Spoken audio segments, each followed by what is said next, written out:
오늘은 십계명의 두 번째 내용을 지금부터 살펴보도록 하겠습니다. 모두 성경 말씀 출애굽기 20장 12절에서 17절 말씀을 펴주시기 바랍니다. 성경책을 다 펴야 돼요. 있으신 분들은 성경책을. 출애굽기 20장입니다. 사실은 앞에도 나와 있기는 해요. 네, 앞을 보고 해도 될 것 같아요. 네. 성경책도 펴놓으시고 출애굽기 20장. 출애굽기 20장 하면은 기억해야 돼요. 십계명이 있는 성경 말씀이라고. 자, 시작하겠습니다. 내 부모를 공경하라. 그리하면 내 하나님 여호와가 내게 준 땅에서 내 생명이 길리라. 간음하지 말라. 내 이웃에 대하여 거짓 증거하지 말라.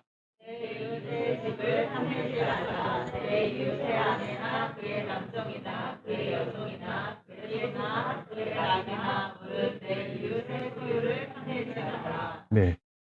뒤에 문을 조금 열어주셔도 좋을 것 같아요. 네. 보면은요, 12절에는 부모를 공경하라. 13절에 살인하지 말라. 14절에 간음하지 말라. 15절에 도둑질하지 말라. 내 이웃에 대하여 거짓 증거하지 말라. 그리고 17절에 내 이웃의 집을 탐내지 말라. 내 이웃의 아내나 그의 남종이나 그의 여종이나 소나 나귀나 모든 이웃의 소유를 탐내지 말라. 이것이 십계명의 두 번째 내용입니다. 성경을 한마디로 요약하면 하나님 사랑, 이웃 사랑 이렇게 말할 수 있어요. 우리가 성경책을 읽으면 하나님께서 뭘 요구하시는지 우리가 선명하게 알 수 있어요. 하나님을 사랑하라. 그리고 이웃을 사랑하라. 이것을 가장 잘 요약해서 설명한 게 따라합시다. 십계명. 네, 십계명에 그렇게 나타나 있어요. 하나님 사랑, 이웃 사랑에 대해서. 1계명에서 4계명은 하나님 사랑, 그리고 5계명에서 10계명은 이웃 사랑입니다. 부모를 공경하라는 그 계명이 5계명이에요. 그리고 내 이웃의 소유를 탐내지 말라가 10계명입니다. 한번 따라합시다. 하나님을 사랑하고 이웃을 사랑합시다. 자, 이거 따라할 때 따라해야 돼요, 진짜로. 딴 거 생각하고 있으면 안 돼요. 설교 시간은 저를 위한 시간이 아니에요. 하나님을 위한 시간입니다. 그리고 하나님 말씀을 잘 듣는 시간이에요. 그러니까 다른 것에 집중하는 것은 최대한 안 하셔야 합니다. 다시 한번 따라합니다. 하나님을 사랑하고 이웃을 사랑합시다. 저는 오늘 여러분들에게 이웃사랑이 무엇인지, 십계명에서 말하는 이웃사랑이 어떤 것인지에 대해서 살펴볼 예정이에요. 여러분, 이 사진 어떤 걸로 보이세요? 네, 한글 읽고 있는 거죠? 지진 피해 지원. 오케이, 그렇습니다.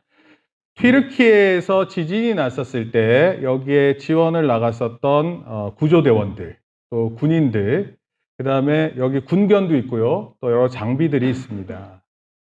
튀르키예에서 지진이 났었을 때 유럽에서 가장 빨리 지원에 나섰고요. 한 1,100명, 그리고 구조견 70마리가 이렇게 동원됐다고 합니다. 미국, 중국, 심지어 우크라이나, 러시아까지 또 이렇게 지원에 나섰어요. 알고 있어요? 전 세계 70여 개 국가가 각 나라마다 적어도 70명에서 100명 사이로 파견됐어요. 엄청난 숫자입니다. 거의 비행기 한 대가 준비되어져서 갔어요. 지진 피해로 큰 피해를 입은 튀르키예 국제사회가 한 마음으로 뭉친 거예요. 말씀드렸죠? 심지어 전쟁 중인 우크라이나, 러시아도 구조 지원에 나섰습니다. 그리스라는 나라가 있는데 그리스는 원래 튀르키예하고 아주 앙숙적인 관계예요. 서로 싸우는 관계입니다. 그런데 역시 그리스라는 나라도 구조와 복구 지원을 나섰습니다. 왜 이런 모든 나라들이 이렇게 돕기를 위해 나섰을까요? 여러분들 왜 그런 것 같습니까? 이웃이니까? 네. 좋은 말들 더 나올 것 같은데 안 나오네요. 우리 인간을 향해서 뭐라고 얘기해요? 사회적 동물이라고 합니다. 어느 누구도 혼자 살아가는 사람이 없고 함께 도우며 살아가도록 여러분 그렇게 학교에서 배우고 있고 함께 사는 것이 익숙해요. 예배 드릴 때 혼자 드리는 것보다 함께 모여서 예배하는 것이 정말 중요합니다. 어려운 일을 당한 친구나 이웃이 있을 때 같이 마음 아파하는 사람들, 간절한 마음으로 도우려고 행하는 사람들이 있어요. 나의 아픔인 것처럼 생각하고 도우려는 그런 마음이 있습니다. 그래서 전 세계가 트루키에 지진 난 사람들을 위해서 도왔어요. 실제로 거기 갔었을 때 여러분들 트루키에 지진 난 장면들이 뉴스에서 나왔어요. 건물이 순식간에 폭삭 무너졌습니다. 그 안에 사람이 얼마나 있는지를 몰라요. 그런데 다 무너졌습니다. 자기 자식이 건물 안에 깔려 있는데 다른 데로 갈 수가 없어요.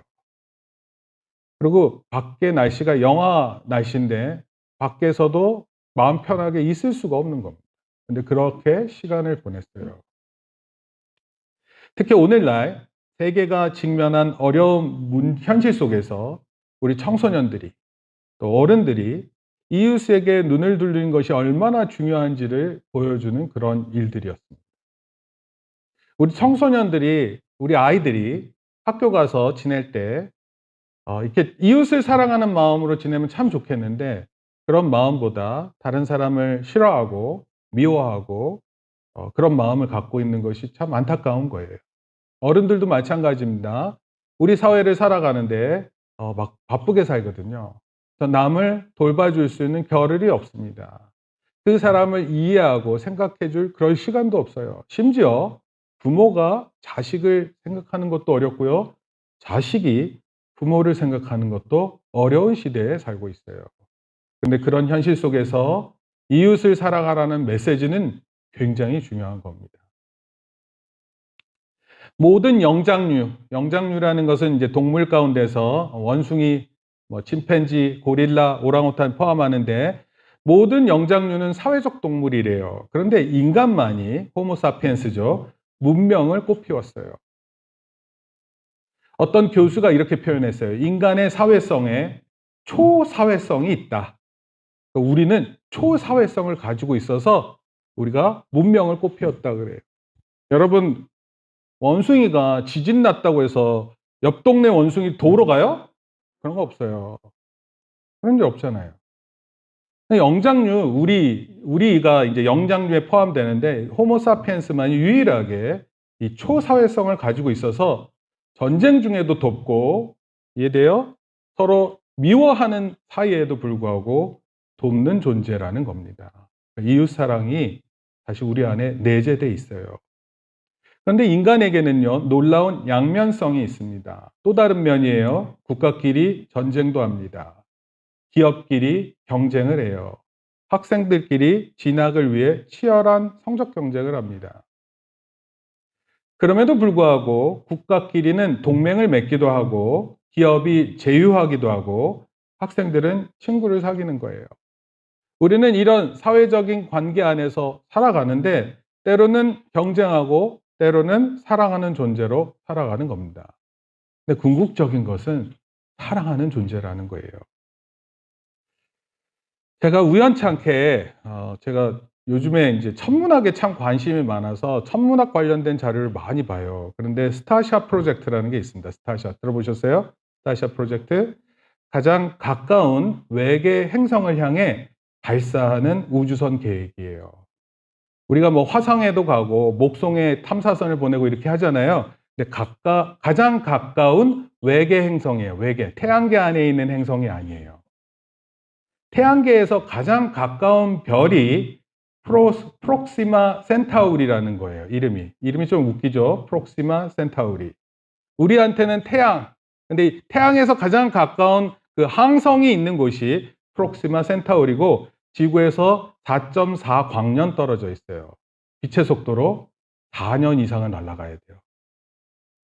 이게 가장 가까운 데인데 거기까지 빛의 속도로 4년을 가려면 이봉주가 뛰어서 가면은 거리가 뭐 250억 년인가 그랬어요. 그러니까 말이 안 돼요. 걸어서 갈 수 있는 그런 거리는 아닙니다. 그런데 우리 인류가 우주선을 잘 개발하면 빛의 속도의 20%까지는 날 수 있는 우주선을 만들 수 있고, 초소형 우주선 1000개를 20년에 걸려 도착하게 하는 계획이에요.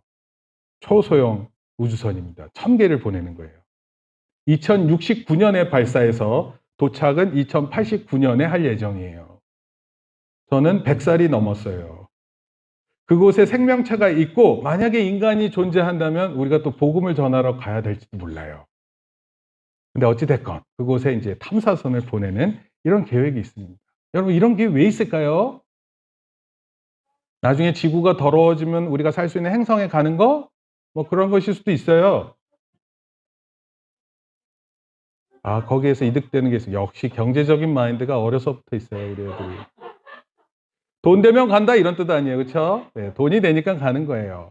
근데 돈이 안 되는데 사람들은 돈이 안 되는 일을 하기도 해요. 그게 뭐예요? 바로 이웃사랑입니다. 트루키에까지 가서 지진을 구조하고 사람들 생명을 구조하고 돕는 일은요, 많은 비용을 치러야 돼요. 근데 그곳에 가서 그런 일을 돕는 일을 서슴없이 온 세계가 했어요.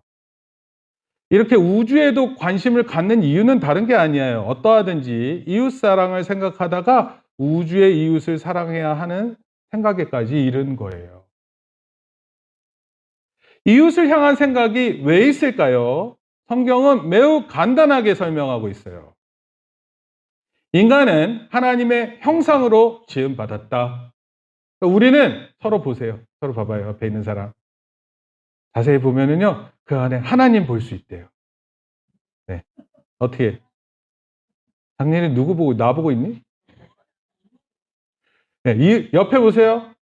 소영이하고 서영이 보세요. 서로 보세요. 네. 네. 서로 보면은 하나님의 형상이 있대요. 어떻게 하나님 형상 보여요? 네. 생각보다 어렵죠? 죄가 많아서 그래요.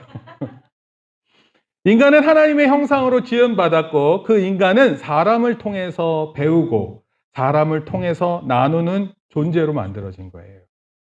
그래서 우리가 남을 돕잖아요? 그럼 마음이 좋아요. 왜 도와줬지? 이런 생각보다 남을 도와주니까 이런 좋은 마음이 있구나 이런 걸 알게 되는 거예요. 그리고 하나님은 우리에게 명령하세요. 따라합시다. 내 이웃을 내 몸과 같이 사랑하라. 네, 이웃을 나처럼 사랑하라는 거예요. 하나님을 사랑하고 이웃을 사랑하라는 이 성경 말씀은 일종의 우주의 원칙이에요. 이 대원칙이 이 세상에 없을 때 많은 문제들이 있어요. 사랑의 반대에 놓인 것들은 우리 모두를 힘들게 하고 슬프게 하는 것들입니다.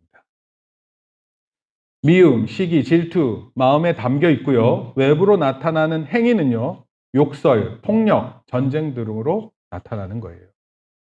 우리의 마음이 겉으로 드러나는 행동으로 나타나는 겁니다.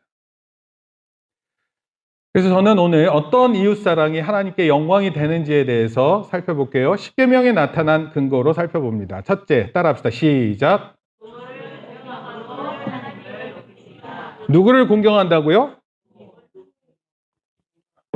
부모를 높입니다? 아니, 부모를 공경함으로 하나님을 높입니다. 하나님은 십계명을 주시기 전에 이스라엘 백성들을 이집트의 노예 생활로부터 건져내어 주셨음을 말씀하셨어요. 그러니까 하나님이 이스라엘 백성들에게 십계명을 주기 전에 내가 누구인지를 설명할 때 누구라고 얘기를 해줬냐면 내가 바로 너희를 구원한 하나님이다 이렇게 알려주셨어요. 여러분, 만약에 물속에 빠졌어요. 물속에 빠져가지고 허우적대는데 길 가던 사람이 아유 저러다 죽겠다 그러고 지나가 버리면 어떡해? 그럼 우리 다 죽잖아요. 그렇지 않아요? 그런데 우리랑 아무 상관이 없는데 들어와서 우리 목숨을 살려주면 어떻게 감사를 표현하죠? 어떻게 감사 표현할래요? 돈이요? 다 돈이야?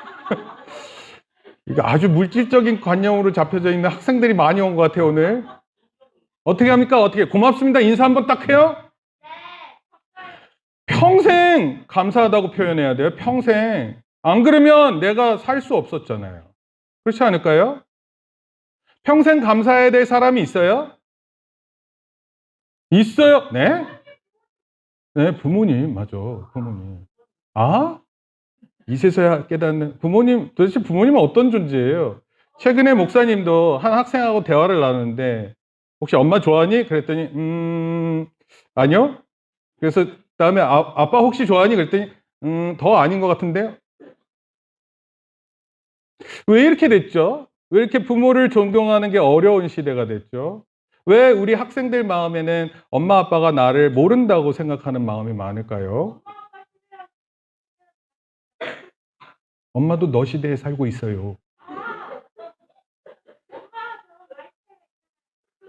네. 나이 차이가 있는 것 좋은데 이제 지금부터 잘 들어보세요. 네. 목표는 부모 공경이에요. 부모 공경. 그렇게 해야 하나님을 높이는 거예요. 하나님께서 내가 너를 구원했다고 하고 그렇게 얘기하면 이스라엘 백성들 어떻게 들어야 돼요? 내가 너 물에 빠져 있는 거 살려놨는데 내가 너한테 한 가지만 말할게. 그리고 얘기했는데 그게 뭔지고요? 부모님을 잘 공경해. 여러분 이거 원래 마땅한 거 아니에요. 근데 하나님께서 이런 명령을 우리에게 주신 거예요. 구원의 하나님께서 부모를 공경하라고 명령하신 거예요. 그리고 그 부모님 공경은 하나님 공경이에요. 목사님이 중학교 3학년 때 겨울방학 때 스케이트, 그때 당시는 스케이트가 논바닥 같은데 이렇게 물을 얼려놓고 스케이트를 탔어요. 그리고 하루 종일 놀고 그랬어요. 아무것도 없습니다. 그냥 들판에 얼음 넣어놓고 거기서 스케이트를 타는 거예요. 그리고 교회에 학생들이 가서 놀았어요. 중학교 3학년 때 얼마나 재밌게 놀아요. 그렇죠? 중학교 3학년. 그리고 그때 제가 농담으로 부모님을 공격하라! 그랬더니 애들이 다 좋아했어요. 부모님을 공격하라는 표현에 애들이 다 좋아했습니다. 목사님 마음에 그런 말 하면 안 되는데 이런 생각을 갖고 평생 죄송한 마음을 갖고 있어요. 우리가 우스갯소리로 그런 말을 할 수 있을지 모르는데 목사님은 좀 후회했어요. 공경하라, 공격하라 되게 비슷해요. 근데 오늘 우리 삶에 부모님을 공격하려는 마음도 되게 강한 것 같아요. 이게 되게 슬픈 거예요. 하나님은 우주의 대원칙을 주셨어요. 하나님 사랑하고 이웃사랑. 그리고 그 이웃사랑의 첫 번째가 바로 부모님 공경이에요. 하나님을 공경한다는 것은 하나님의 권위를 인정하는 거예요. 예수님도 이 땅에 오실 때 마리아 어머니를 통해서 태어나셨어요. 우리가 크리스마스를 지키죠. 예수님께서 오셨음을 기억하는 거예요. 예수님은 어머니를 공경하는 내용이 성경에 곳곳에 있어요. 제가 몇 가지만 얘기 드리려고 그래요. 요한복음 2장에 보면 가나의 혼인잔치라는 곳이 있습니다. 예수님과 어머니가 함께 초대를 받았어요. 그런데 그곳에 포도주가 다 떨어졌어요. 원래 이 포도주라는 것은 술이긴 한데 그때 당시 이스라엘 팔레스타인 지역에는 물이 귀했어요. 그래서 물을 대신해서 포도주를 가지고 있어야 됐고 또 동시에 포도주는 축하해주는 자리였어요. 그래서 축하할 수 있는 좋은 그런 시간들을 보낼 수 있는 그런 것이었습니다. 그런데 포도주가 다 떨어진 거예요. 그러니까 어떻게 돼요? 결혼식 분위기가 어떻겠어요? 흥이 다 깨질 수 있는 거죠. 그랬더니 예수님의 어머니가 예수님한테 포도주가 없다 이렇게 얘기를 했어요. 그러자 예수님께서 이렇게 얘기했어요. 한번 따라해 볼까요? 시작. 여자여.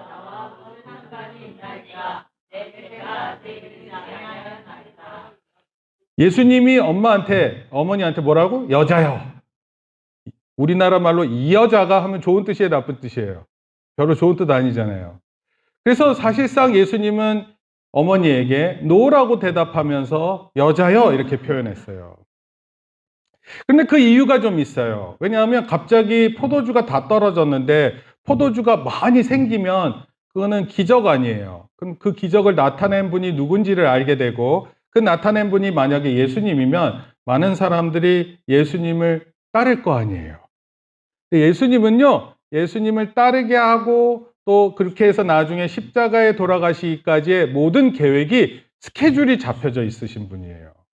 만약에 그런 스케줄이 조금이라도 그 스케줄이 틀리게 되면 예수님께서 십자가에서 자칫 돌아가시지 못할 수도 있는 상황이었어요. 어찌됐건 예수님은 우리 죄를 위해 용서해 주시기 위해서 십자가에 죽으셔야 되는데 그 일이 방해받을까봐 예수님께서 여자여 나와 무슨 상관이 있습니까? 내 때가 아직 이르지 않았습니다. 이렇게 얘기한 거예요. 그런데 만약 예수님의 본 모습이 너무 일찍 드러나서 십자가 구원에 맞춰져 돌아가실 수 없을 수도 있는 일이기 때문에 이게 큰 문제가 될 수 있는 그런 것이었어요. 예수님께서 어머니에게 여자여 이렇게 표현했는데 우리가 볼 때 여자라는 표현이 이상할지 모르지만 사실은 존경하는 표현이에요. 영어에서 Mrs. 또는 Miss, Mr. 이렇게 표현하는 것은 다 높여주는 표현이에요. 만약에 누군가에게 Mr. Kim 하면은 Mr. Chung 하면은 높여주는 표현입니다. 프랑스 언어에도 마담이라는 표현이 있어요. 마담, 마드모아젤 이런 표현입니다. 이것도 여사님 이런 좋은 뜻이에요. 그런데 드라마나 영화에서 보면 미스터 킴 커피 한 잔 부탁해. 미스 킴 커피 한 잔 부탁해. 미스터 킴 일 좀 빨리 끝내. 김마담 라면 좀 끓여줘. 뭐 이렇게 표현하면 존중하는 표현이 하나도 없잖아요. 일종의 우리가 다른 사람을 하대하는 것처럼 무시하는 것처럼 들릴 수 있어요. 성경에 나타난 예수님이 여자여라는 표현도 우리가 오해할 수 있는 것입니다. 그러나 사실은 높이는 표현이에요. 예수님께서 십자가에서 돌아가실 때 혼자 계실 어머니를 생각하면서 제자에게 이런 얘기를 했어요. 한번 읽어볼까요? 여자여 시작. 그리고 나서 옆에 요한이라는 제자가 있었는데 그 요한이라는 제자에게 그 제자에게 이르시되 시작.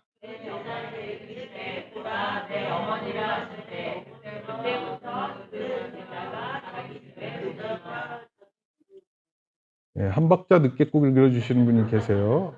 혼자 읽게 하든지 말든지 해야 될 것 같아요. 그러니까 제자가 누구냐면 요한인데 요한이가 이렇게 얘기를 했어요. 이제 너의 어머니다. 왜냐하면 예수님 이제 돌아가시거든요. 목사님도 만약에 죽게 되면 목사님이 누군가에게 부탁해야 될 부모님이 안 계세요. 근데 때로는 젊을 때 먼저 죽는 경우도 있어요. 그러면 부모님 부탁할 거 아니에요. 그때 이렇게 어머니에 대한 공경하는 마음이 예수님도 있으셨어요. 여러분 자식은 어머니에게 특별한 마음이 있어 보여요. 목사님도 그랬어요. 어머니는 별거 아닌 것에 되게 고마워하셨어요. 목사님이 첫 봉급 받아가지고 화장품을 사드렸거든요. 그랬더니 어머니께서 아버지한테 아버지한테 막 뭐라 그러셨어요. 당신은 이런 것도 사올 줄도 모르고 막 그러면서. 그래서 제가 사갖고 온 게 아버지와 저가 싸울 수 있는 계기가 마련되기도 했어요. 어찌됐건 어머니는 되게 좋아하셨어요. 그래서 그런 어머니를 지금 이렇게 더 도와드릴 수 없고 또 제가 존경할 수 없는 것에 대해서 아쉽습니다. 온전히 어머님을 공경하신 예수님 덕분에 우리도 성령님을 힘입어 부모를 공경하는 거예요. 여러분 부모님들한테 말할 때 조심해서 말하세요. 막 말하는 거 잘못된 거예요. 마치 친구처럼 좋은 부모님인데 친구보다 못하게 대우하는 경우도 있어요. 우리 성도들은요, 자녀의 신분으로 1차적으로는 부모를 공경함으로 하나님께 영광을 돌리는 거예요. 그러니까 여러분, 이제 뭐 5월 8일 어버이날도 있는데 잘 준비하세요. 준비하세요. 자기 친한 친구한테 선물할 땐 준비하잖아요. 근데 엄마 아빠한테는 대충, 네, 하잖아요. 근데 그러지 말고 부모님께 잘 공경하는 계획, 생각을 가졌으면 좋겠어요. 부모 공경을 아는 사람이 하나님을 진심으로 공경하는 것입니다. 하나님께서 이웃사랑에 관해 가장 큰 관심의 첫 번째 명령이 바로 부모를 공경하라. 둘째, 시작. 자, 이제 부모 사랑, 부모를 공경하는 것 다음부터는요. 그러니까 6계명부터 10계명이 이웃사랑과 관련된 내용이에요. 한번 여러분 주변을 생각해 보세요. 자신을 소중히 여기면서 사람들이 살아가는 것 같아요? 아니면 자기 신이 하고 싶은 대로 살다가 힘들어하는 것 같아요? 어떤 것 같습니까? 자기를 존중히 여기면서 사는 것 같아요? 아니면 자기 인생을 막 사는 것 같습니까? 여러분들은 어떤 것 같아요? 여러분들은 정말 여러분들의 인생을 가장 소중히 여기면서 사는 것 같아요? 아니면 그냥 내가 하고 싶은 대로 막 하고 사는 것 같아요? 중간은 없어요. 혹시 이런 사람이 주변에 있나요? 늘 혼자만 있어요. 친구나 이웃이 혼자서 지냅니다. 만나면 얼굴에 웃는 모습은 하나도 없어요. 미소도 없습니다. 뭔가 화난 표정으로 있는 혹시 이런 친구나 이웃이 있어요? 아니, 옆에 사람 쳐다보는 게 아니라 생각해 보라고. 옆에 사람이 화날 때까지 쳐다보고 있으면 너다 이렇게 얘기하면 안 되잖아요. 이런 사람들이 우리 주변에 많으면 슬픈 거예요. 그렇지 않아요? 우리 주변의 사람들이 모두 다 힘들어하고 있고, 그리고 어두운 마음으로 살고 있다면 그게 어떻게 우리 마음이 편할 수 있습니까? 우리는 우리 이웃이 불편한 상황에 있는 것을 보고 우리만 즐겁고 기쁠 수 없는 존재로 하나님께서 우리를 만드셨어요. 이웃에 대한 몇 가지 내용을 살펴볼게요. 먼저 이웃을 살인하거나 미워하는 마음이에요. 물론 이 중에는 이웃을 살해하겠다는 계획을 갖고 있는 사람 없을 것 같아요. 그런데 우리 주변에 살인 사건이 있어요, 없어요?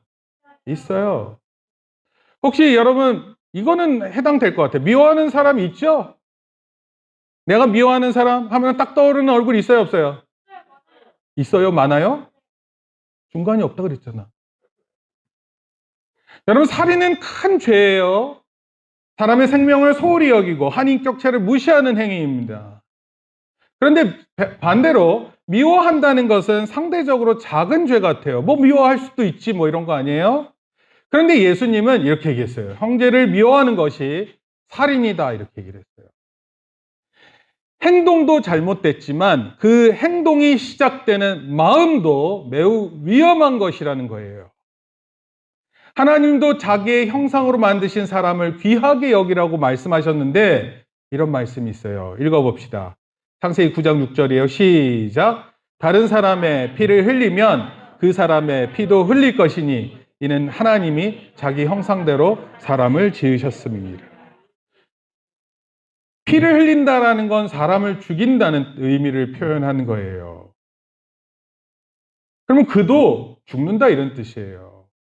하나님께서 만들어 온 인간의 형상 가운데 그 인간을 죽이는 그 마음을 하나님 너무 싫어하신다 이런 뜻이에요. 요한일서 3장 15절 읽어볼게요. 예수님이 말했는데 이걸 요한 제자가 적은 거예요. 그 형제를 시작.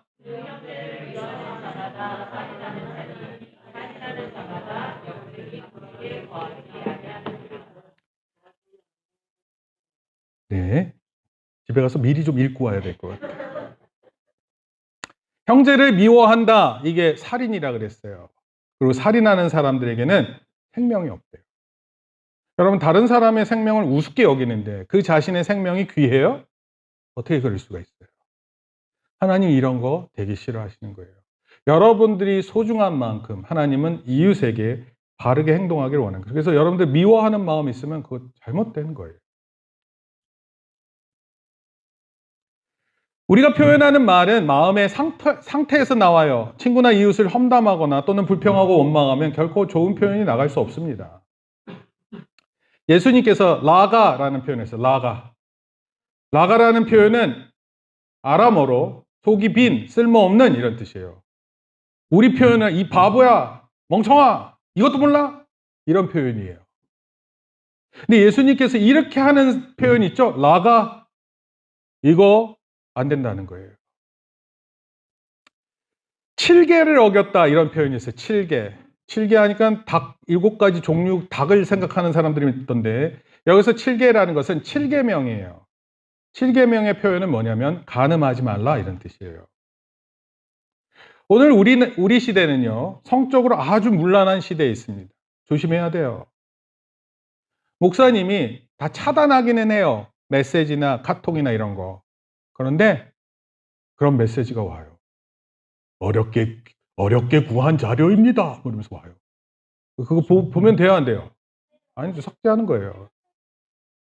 네, 핸드폰 필터링 하는데 또 그거를 전파하는 사람들도 놀라운 능력을 갖고 있어요. 우리 사회와 가정을 위협하는 자극적인 영상, 말들은요, 순간 유혹에 빠지게 만들어요. 그리고 그 충동적 결과는요, 때로는 심각합니다. 책임을 크게 져야 돼요. 망할 수도 있습니다. 예수님도 간음의 노예보다 사지를 절단하라 그랬어요. 손이 죄를 지으면 손을 잘라라. 눈이 죄를 지으면 눈을 파내라. 그게 무슨 뜻 같으세요? 만약에 그런 식으로 하면 여기 다 잘려있고 그럴 것 같아가지고. 눈을 뜨고 볼 수 없을 수도 있고. 여러분, 간음이 그만큼 심각하다는 의미를 얘기합니다. 사탄은요, 아담과 하와 때부터 유혹했어요. 지금도 우리를 유혹합니다. 부부관계를 깨뜨리고 싶은 거예요. 결혼관계가 신뢰가 사랑으로 이어져야 되는데 그런 게 그렇게 되지 못하게 하기 위해서 노력합니다. 유혹하는 거예요. 부모 공경, 간음하지 말라. 그 다음에 내용이 뭐냐면 도둑질이에요. 도둑질. 내 것이 아닌 것에 욕심이 생겨서 정직하지 않은 행동을 하는 것, 잘못된 것입니다. 목사님이 참 하나 기억나는 일이 있어요. 목사님이 미국에서 아르바이트를 하는데 가게에서 이제 캐셔를 했어요. 동계산하고 이런 거. 근데 어떤 한 친구가 있었는데 이 친구가 들어오면 긴장 상태가 딱 돼요. 왜냐하면 이 사람은 물건을 훔쳐가거든. 가게에 와서 물건을 사가지 않고 물건을 훔쳐가요. 그래서 맨날 그 사람이 들어오면 계속 쳐다보는 거죠. 동작 하나하나를 계속 보는 겁니다. 자기도 알아요. 자기가 나쁜 놈인 줄 알고 자기를 쳐다보는 것도 잘 알아요. 근데 하루는 자기 딸을 데려왔어요. 딸을 데려와서 혹시 물건을 훔칠까요? 아니에요. 딸한테 이러더라고. 야, 먹고 싶은 거 다 사. 네가 먹고 싶은 거 다 사. 그러면서 딸한테 얘기하는 거예요. 그래서 제가 놀랐어요. 와, 딸 앞에서는 도둑질 하고 싶지 않구나. 누군가 앞에서 진실되게 살려고 하는 행위가 있으면요, 도둑질 안 할 수 있어요. 여러분, 우리가 이웃을 진심으로 사랑한다는 건 다른 말로 하나님께 영광 돌리는 일이에요. 하나님 나를 보고 계신다, 이걸 생각하는 사람들입니다. 여러분, 각 사람에게 주신 게 달라요. 부모도 다릅니다. 재산도 달라요. 그런데 마음이 가지고 싶다고 해서 다 가질 수 있는 게 아니에요. 여자애들은 초등학교 한 5, 6학년, 남자애들은 늦어도 중학교 한 3학년, 2, 3학년이면 알아요. 뭘 알까요? 우리 집이 다른 집보다 못 사는구나. 내가 사고 싶은 것을 다 살 수 없구나. 이런 걸 알아요.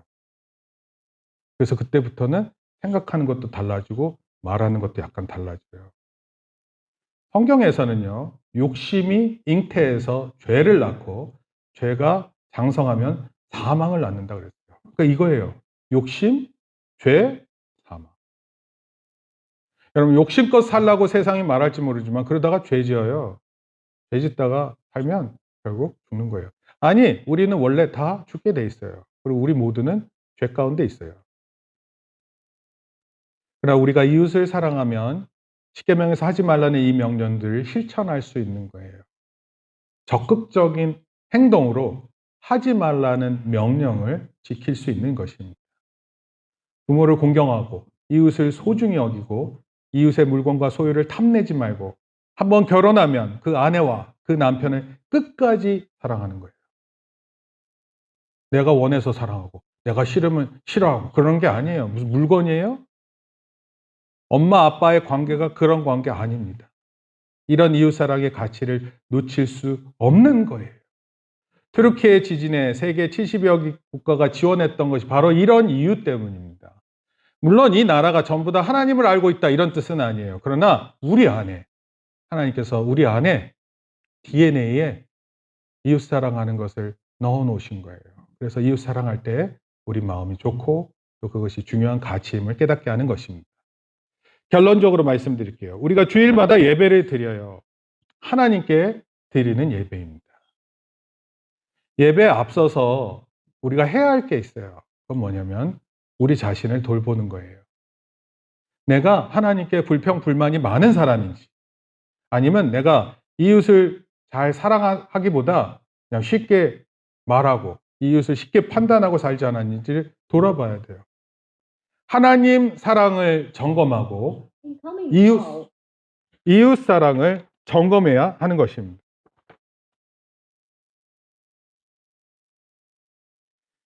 저를 모르는 사람이 연락이 온 것 같아요. 저를 아는 사람 예배 드린다고 다 생각할 텐데 하나님 사랑하고 이웃을 사랑하는 우리가 되기를 축복합니다. 궁극적으로 하나님은 우리가 서로 돕고 서로를 사랑하기를 원하세요. 그런 세상이 되는 것이 어쩌면 우리 모두가 목표로 삼아야 되는 것일지도 몰라요. 사실 직장에서 일한다는 것이 무엇이든 어떤 일이든 간에 이웃을 상대하는 일이에요. 예를 들어 볼게요. 선생님이면 학생 없이는 안 되잖아요. 학생이 있어야 되잖아요.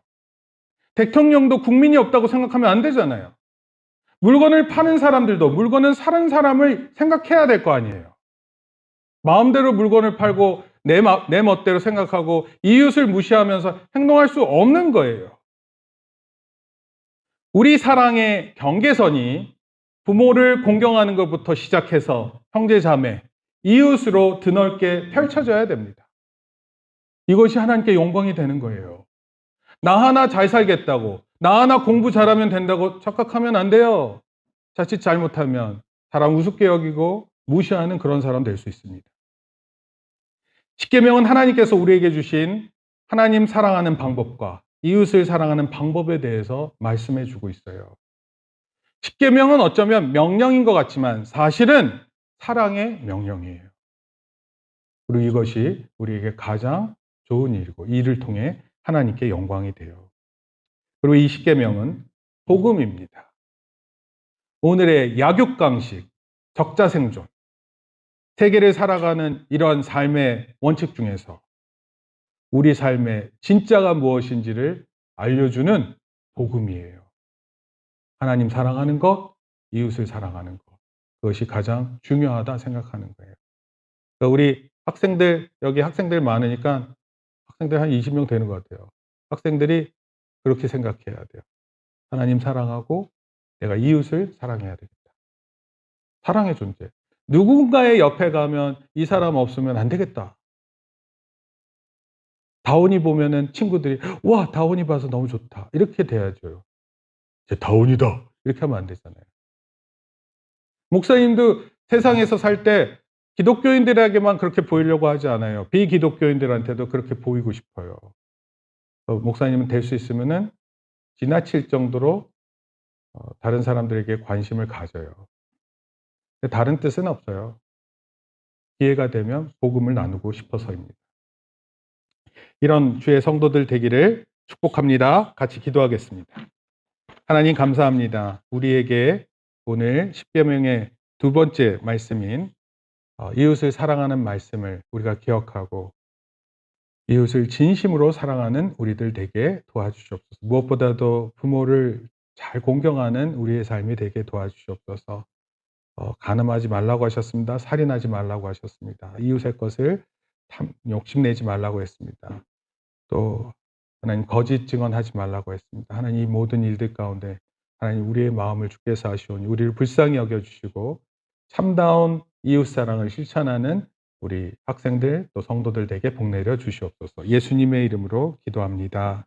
아멘. 이제는 우리 주 예수 그리스도의 은혜와 하나님 아버지의 크신 사랑과 성령님의 감화감동 교통하심이 십계명의 두 번째 6계명을 하나님 우리가 실천하며 살기로 돌아가는 모든 성도들 머리 위에 또 우리 사랑하는 자녀들 머리 위에 이제로부터 영원토록 함께 있을지어다. 아멘. 우리 박수로 하나님께 영광 돌립니다.